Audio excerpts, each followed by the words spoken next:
Nakakatuwang marinig na bukod sa pagiging sikat at magaling sa kanilang trabaho, tunay din pala silang mabait at maalalahanin sa mga taong nakakasama nila. Tulad ni Kim Rose Mantua, ang pagiging totoo at maalaga nila sa fans at vloggers. Gaya ni Mantua ay isang patunay kung bakit sobrang daming sumusuporta sa Kim Pao Love Team. Hindi lang kasi sa on-cam sila nakakakilig, kundi pati na rin sa off-cam. Kitang-kita ang kabaitan nila. Ang balitang ito ay isang magandang halimbawa ng positive celebrity influence. Ng mundo ng showbiz kung saan madalas naririnig ang isyu ng kayabangan o pagiging plastic. Nakakatuwang marinig ang ganitong kwento na nagpapatunay na may mga artista pa rin tunay na magalang, maalalahanin at may malasakit sa mga taong nakakasalamuhan nila, kilala man o hindi. Sa pagkilala at pagbati ni Kim Chiu at Paolo Avellino kay Kim Rose Mantua, kahit pa isang taon na ang nakalipas, mula nang una silang magkita, ay nagpapakita ng mataas na emotional intelligence at genuine character. Isa rin itong paalala na minsan ang simpleng kabaitan at pagkilala sa isang tao ay may malalim na epekto at alaala sa kanila. Ganitong kwento ay hindi lang nakakagaan ng loob, kundi nagbibigay rin ng magandang ehemplo sa ibang mga artista at influencer. Totoong bongga nga ang ugali ni Kim at Paolo at yun ang klase ng kwento na masarap ibahagi. Hindi lang sa harap ng kamera kahanga-hanga ang tambalan ni Kim Chiu at Paolo Avellino, kundi pati sa likod nito. Ito ang patunay ng Dubai-based vlogger na si Kim Rose Mantua o mas kilala bilang Kimmy Fairs matapos muling makasama ang Kim Pao Love Team sa isang event sa Dubai.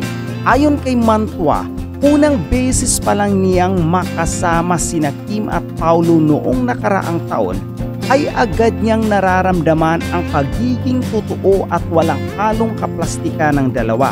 Sa kanyang vlog, ibinahagi niyang magaan at masaya ang naging pakikipagkwentuhan niya sa kanila, parang matagal na silang magkakakilala.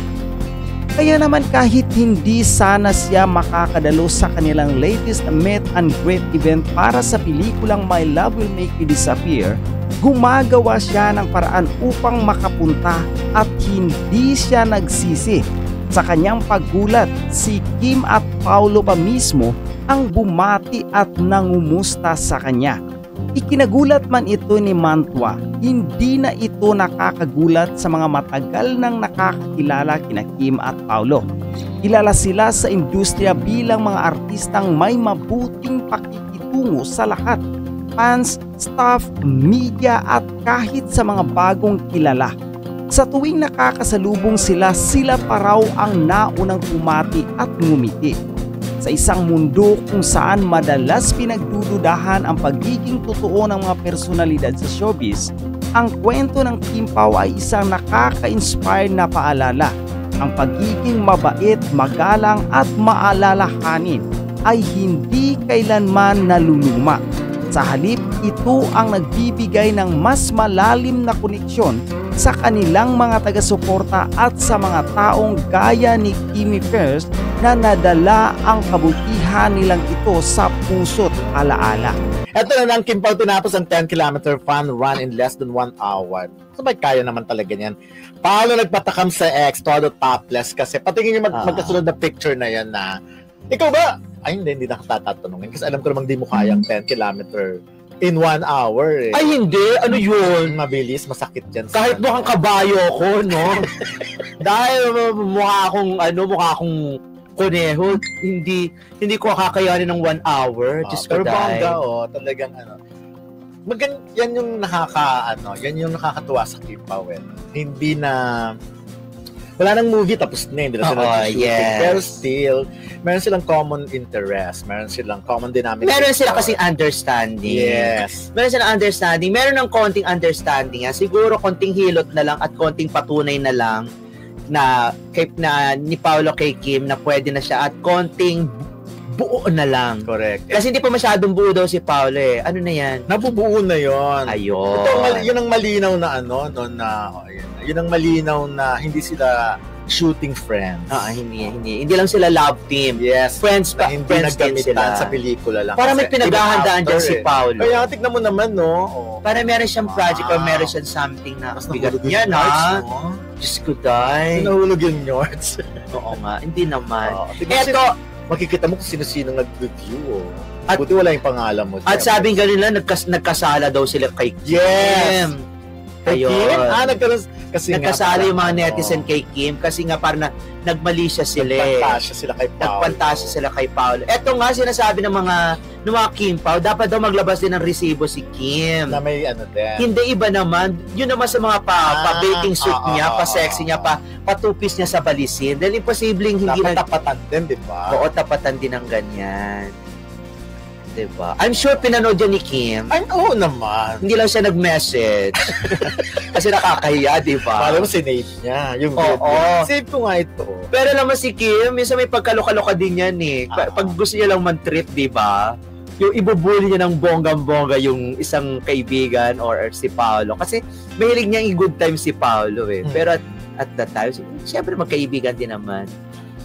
Alam mo, namimiss ko rin talaga mag-workout. Ako na miss ko mag-running. Hindi ko pa masimulan eh.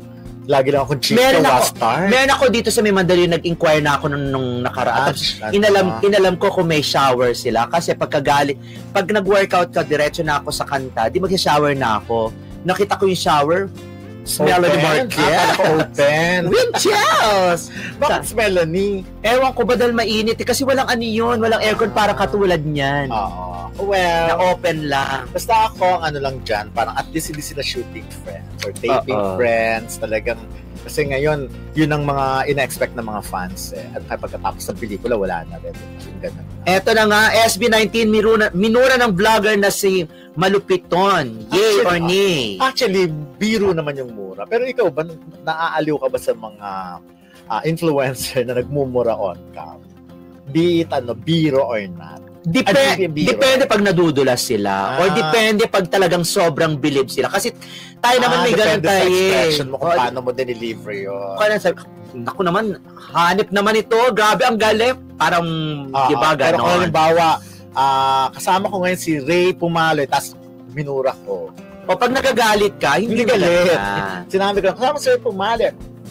Oo. TI mo. Dapat meron kasunod nun. Ang ganda-ganda, ganon. Ang sexy-sexy, fresh na fresh.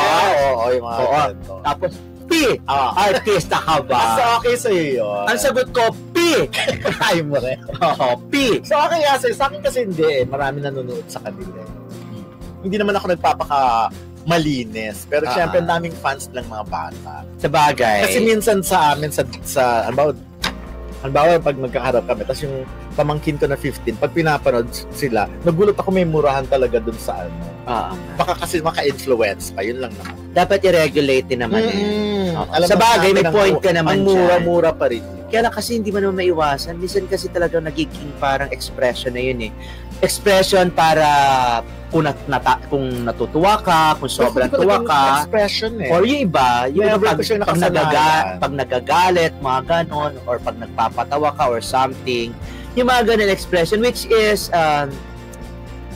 parang parang kasama na yun sa buhay. Pero it's your choice.